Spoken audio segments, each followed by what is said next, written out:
I think the biggest piece of feedback I got from all of them really is something to the effect of like they didn't know that they were capable of doing that.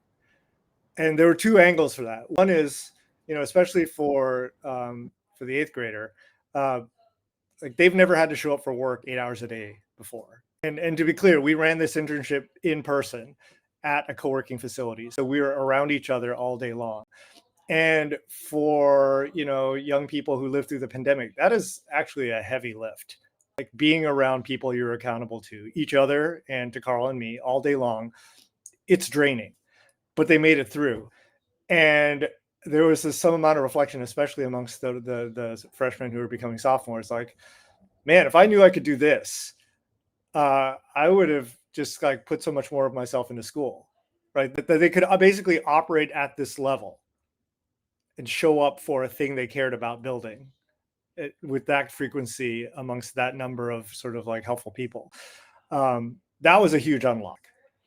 And also the fact that they were able to make something that was actually usable, I think was also a revelation to all of them.